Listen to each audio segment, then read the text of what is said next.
Muito obrigado, Sr. Presidente, Srs. Deputados, Sr. Ministro, Srs. Membros do Governo. Nós ouvimos agora e saudamos também as notícias da colocação de dívida de hoje. De facto, a taxa de 2,9% para a colocação a 6 meses, que vinha, creio eu, de 4,3%, é encorajadora, como é, ainda que aqui não tenhamos dados comparativos, a emissão a 18 meses com uma taxa de cerca de 4,5%. Porque significa que alguma coisa haveremos de andar a fazer bem. Não é possível colar esta realidade com uma tentativa que à qual às vezes aqui vamos assistindo, de pintar um cenário negro como se aquilo que o Governo estivesse a fazer não estivesse em linha com aquilo que foi acordado e com a palavra dada, e nós valorizamos e honramos a palavra dada, mas mais do que isso também com a convicção de que estes ajustamentos que estamos a fazer são ajustamentos fundamentais para voltarmos a uma situação em que o país tenha condições de se financiar autonomamente e que tenha contas públicas que sejam elas próprias sustentáveis e sustentadas.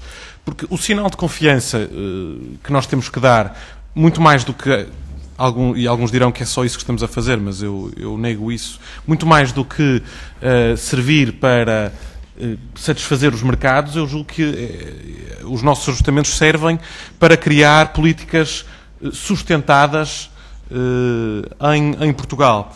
Porque eu estava a ouvir o deputado Camilo Castelo, o deputado Pedro Marques ali a falar sobre o anjo, a queda do anjo, e na verdade aquilo que se sente é que, para alguns responsáveis políticos, o programa de ajustamento financeiro é um precalço que é provocado por fatores que são externos à realidade e à ação dos governos portugueses, e quando acabar nós podemos continuar a gastar e podemos continuar a ter as mesmas políticas orçamentais que tínhamos antes.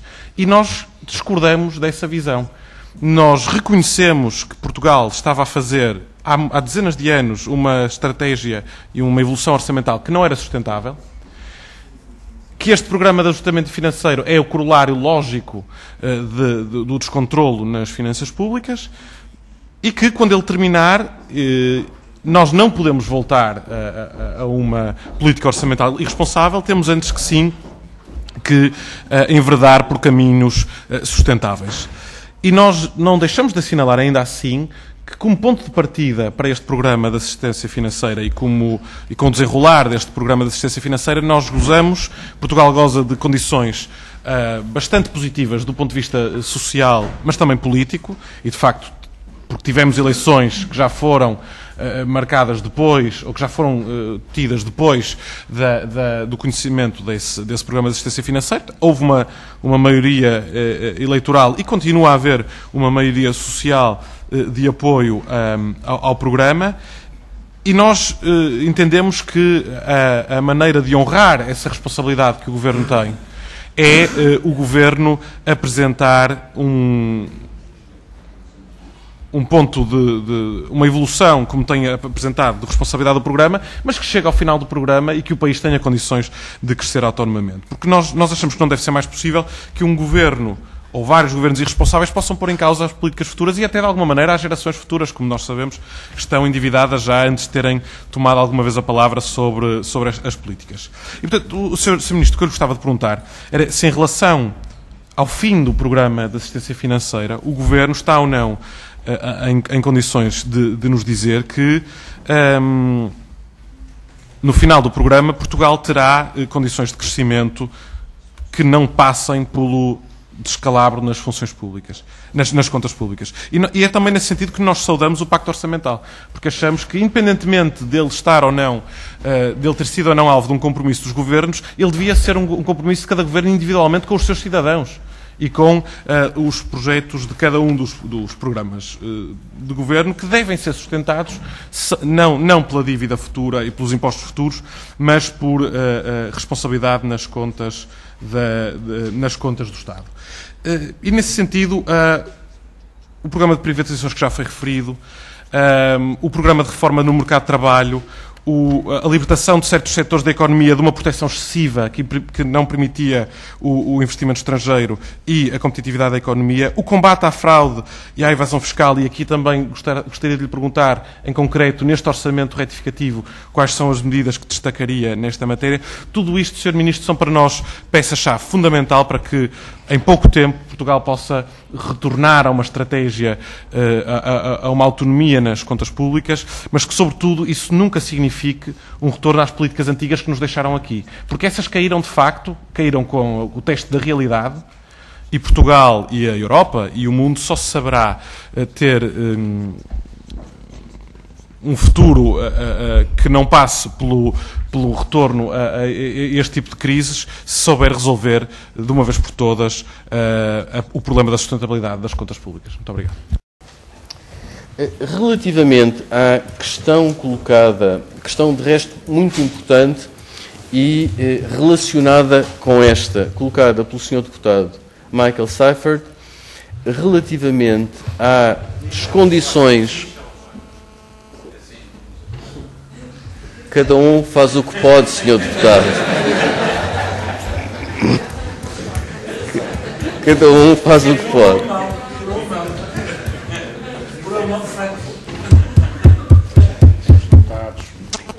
As minhas capacidades de socialização são mais limitadas do que me são atribuídas, Sr. Deputado.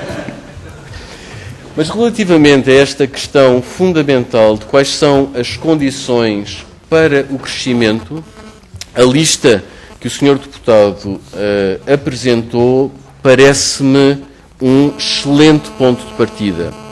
E o Sr. Deputado terá dito, espero não estar a distorcer as suas palavras, que a disciplina orçamental e a sustentabilidade das contas públicas é um fator crucial, como são as reformas estruturais, como refletidas no processo de privatizações, no mercado de trabalho, na redução de margens e rendas nos setores protegidos da concorrência e também o combate à fraude e evasão fiscal e a simplificação e reforma do sistema fiscal, de que falará o Sr.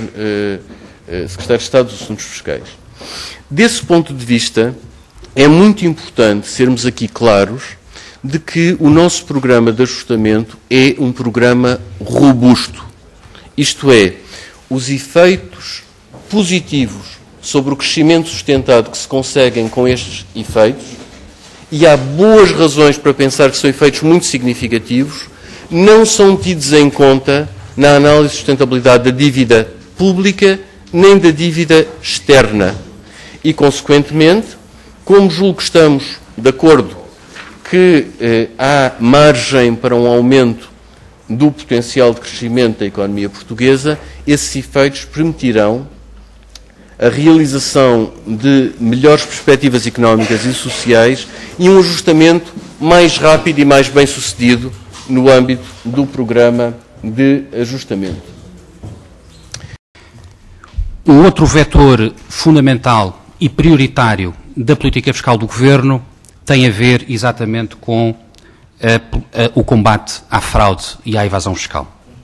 E o pressuposto essencial dessa política é o seguinte: todos têm que ser chamados a contribuir de acordo com a sua real capacidade contributiva. É este o pressuposto essencial que move toda a política fiscal do Governo na área do combate à fraude e à evasão, e é este o pressuposto que o Governo manterá até ao fim da legislatura. Por isso, o Governo aprovou, não hoje, mas em outubro de 2011, um plano estratégico de combate à fraude e evasão para o triênio 2012-2014. Esse plano representa uma mudança de paradigma no combate à fraude e à evasão. Pela primeira vez, um Governo apresenta um plano estratégico a 3 anos, com mais de 100 medidas previstas e a ser concretizadas em 3 anos, e que envolvem 2 áreas essenciais. Por um lado, um combate ao planeamento fiscal abusivo e aos esquemas de elevada complexidade, e, por outro lado, um combate à informalidade, à economia paralela e à concorrência desleal. E é neste segundo vetor, nesta segunda parte, que incidem as medidas que são apresentadas e que foram introduzidas na proposta de Orçamento de Estado retificativo. E, de entre as várias medidas de combate à fraude, eu permito-me destacar duas em especial. A primeira, a obrigação dos bancos e das instituições de crédito fornecerem informação específica sobre os pagamentos e os fluxos de pagamentos através de cartões de débito e cartões de crédito relativamente a contribuintes em especial. Esta é uma medida essencial no combate à informalidade. Esta é uma medida que complementa as medidas que foram já apresentadas no Orçamento de Estado e que prevêem uma obrigação geral, uma obrigação universal dos bancos, pelo menos uma vez por ano, de fornecerem esta informação à Administração Fiscal. É importante referir que esta medida é uma medida que tem já a ver e que se aplica já aos pagamentos feitos por cartões de crédito e cartões de débito em 2011, e isto significa que a Autoridade Tributária e Aduaneira, em julho de 2012, já terá a possibilidade de cruzar a informação declarada pelos sujeitos passivos, através das respectivas declarações fiscais de pessoas individuais ou, a modelo 22, de pessoas coletivas, com o fluxo de informação que resultará da apresentação e do fornecimento desta informação por parte dos bancos. A segunda medida que queria realçar tem a ver com a redução drástica dos pagamentos em dinheiro. Até agora vigorava o limite de 9.700 euros. Esse limite é reduzido para 1.000 euros e consideramos que esta é também uma medida, na linha de medidas semelhantes adotadas noutros países, é uma medida fundamental para combater a informalidade, a economia paralela e a concorrência desleal. Duas notas finais. A primeira, para dizer que, a par destas medidas, o Governo assume também o compromisso de reforçar significativamente os efetivos da Inspeção Tributária.